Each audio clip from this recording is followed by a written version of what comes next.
New York City police officer Sam Esposito is one of the lucky ones. After freeing several victims of Tuesday's World Trade Center collapse, he was knocked unconscious and trapped under the rubble. Luckily, he escaped, and he's got his own very dramatic story of survival.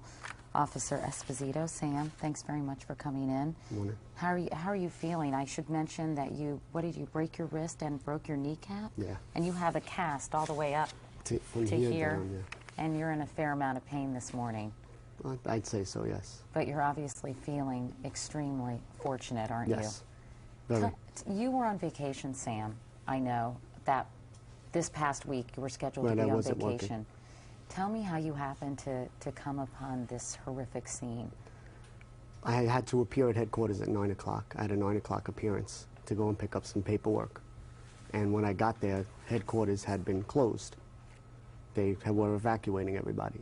So at that point, I just decided that I was going to go home, but the trains had stopped, and there was no way out of the area that I was in. And when you looked up, you could see the World Trade Center on fire. So you just rushed saw there, it right there, as you're trained to do, to try to help. Well, I went up to several police officers and a couple of sergeants, and I said, look, I'm off duty. I didn't have any identification on me at the time, but I said, I'm willing to do whatever it is to help, because I saw the panic in the streets. You got to the scene after the building, the tower on the left, which was the second tower. After that had collapsed? I was at the scene before either one of them collapsed, but when the first one collapsed, I never realized. You didn't realize that a building even collapsed at that point. You just heard a rumble. You didn't know it collapsed, and you saw people running in the streets. So obviously we were trying to escape from the dust and the rubble that was coming towards us. But I didn't realize that the building had fell at that point, because you really couldn't see it. The smoke had encased the whole entire building. The other tower, the one with the antenna on it, that was the one that I could visibly, and the people that were with me could visibly see burning. You then saw it collapse? Then we watched it collapse. And then at that point, we just ran. We ran around the corner into a car door, so that when the dust and the rubble started shooting down, I believe it was Vesey Street, we were hidden inside of a doorway so that the dust would pass us. After that happened, then I ran out to see if there were any survivors, and I ran right towards the Trade Center, because I knew that there were firemen and police officers who were buried. I knew that there were people that were trapped. What happened when you got into that building that had pretty much collapsed? Were you able to... Well, I didn't. What happened was I ran to the site, and I opened up every door of every vehicle, whether it be a police car, a fire truck, an ambulance. I opened every door to make sure that there was nobody trapped inside of there. When I realized that there was nobody trapped, most of the vehicles were on fire, I went to the doorway of the building to see if there were any trapped police officers or firemen inside of the building, because obviously the building had just fell and it took everybody by surprise. When I ran inside the building, I was yelling out, is there anybody in there that needs help? Does anybody hear me? Does anybody need help? And unfortunately, you can hear the cries of people inside the rubble, and you're pretty much helpless at that point. You know, you're trying to get closer to them, but the flames are very, very strong and intense.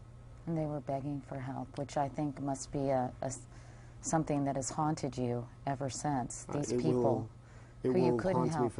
There was nothing humanly possible that I can do, and I just stood there.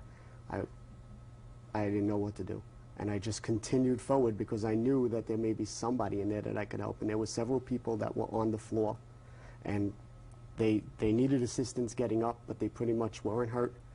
And I showed them where the door was, and I ran back in. And because I figured if there were several people there, there had to be more around the car door. You did help 5 people get out of that building. I mean, we shouldn't minimize your tremendous contribution. Well, and I'm sure those 5 people are very, very grateful that you helped them. You also convinced an older firefighter, is that right? What happened was, when I was inside the building, and there was a daycare. I don't know what building. I just remember seeing a daycare, and across from the daycare, I heard an old man saying, I'm over here, I'm over here. And when I went inside the room, there was this old man on the floor, with his radio, listening to everything. And I said, you got to go. And he said, would you believe that I'm the deputy fire warden of this building? And I said, well, I have to get you out of here. This building is not stable. It's going to fall. And he said, but this is my job. And I said, I have to get you out of here. And then I asked him, I said, what's your name? And he said, I believe he said Arthur, but I remember Spellman. And I said, well, Mr. Spellman, I'm Police Officer Esposito, and you're going to have to listen to me. Put your arm around my shoulder, and we have to leave. And all he cared about was the building and the fact that he couldn't do his job efficiently. And he felt so bad, and he wanted to get his sunglasses. He needed his glasses because the smoke was really bad. But he held on to his radio because he said the last bombing they didn't have a radio, and this time he wanted a radio with him. And that really was, you know, and he goes, would you believe I'm 74 years old? And I said, well, you want to make it to 75, we want to get you out of here. And I literally took him and made him get out of the building. Then you, of course, had your own terrifying experience. What happened to you next? Well, as we were leaving the building, I said to him, I said, Mr. Spellman, let me ask you a question. Is there anybody else in there? Do I need to go back in? He goes, there's a daycare in there, but I don't know if all the kids got to get out. I think they got out, he said, but I'm not sure. I said, okay. And I brought him to the ambulance, and I said to the EMS worker, he was found inside the building, and I ran back in the building to see if there were any kids in there. And at that point, when I went inside the building, I found the daycare. There were no kids.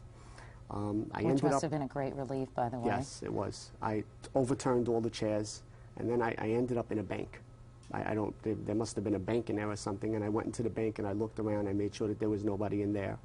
When I went back out into the lobby, I asked again, is there anybody here that I can help? And unfortunately, you still hear the voices saying, they're screaming in the fires, and they're saying, help me. And I said, okay, from trying to direct myself to the voice, I directed myself up the stairs to the second floor where I really thought that I could hear the voices. And unfortunately, they were faint, and you really couldn't hear them. And then you got trapped? What happened was I ended up in a dentist office because I remember seeing dental chairs and tools, and there must have been a dental office on the second floor. And I ended up in the kitchen of the dental office. And at that point, there was some kind of explosion. I don't know what had happened. There was some kind of explosion. I got knocked out. I don't know how long I was out. I don't know how long I was in the building. I know that when you were in the kitchen, the dental office, you were at least able to get some rags and put the... Well, after I got up, I was unconscious at the time. When I got up and I tried to get my bearings because I was very, very dizzy, the room filled with smoke very quickly. So I took rags and put them underneath the door, and I was able to get the water out of the refrigerator and put a rag on my face. I covered myself with water so that the smoke wouldn't bother me. And how did you ultimately get out? Well, what happened was I heard radio transmissions, and I heard the firemen going over the radio transmission saying, it's time to get out, it's time to get out, the building is unstable. And I opened up the door, and I came out of the room, and I said to the firemen, I screamed out, I'm over here, and the firemen came and got me. And thank God for them, because I don't think I would have gotten out of there at all. And of course, so many lost their lives being heroic, just as you tried to do, and as you were. I know you don't like that word, but you know what? I don't like the word. I know we've spoken about that. I do want to say that I feel relieved, and I feel very comfortable that the mayor and the police commissioner and the fire commissioner have really made it worth our while to be police officers and to be public servants. And I really feel proud that I was able to help in the smallest capacity possible. I feel proud today that I'm a police officer, and I'll tell you, I never felt as proud as I have up to this time. And I really applaud the mayor. I feel that the mayor has done a wonderful job keeping morale up on this job, which, you know, as you know, morale wasn't always up at many points, but at this point, I think morale is at a very high, and I'm very proud of that. Well, you have every reason to feel proud, as do I applaud the New Yorkers, and you know, I applaud everybody. I think that New York really came together in this one. Sam Esposito, take care of yourself, Sam, and thanks so much for coming in. We appreciate it.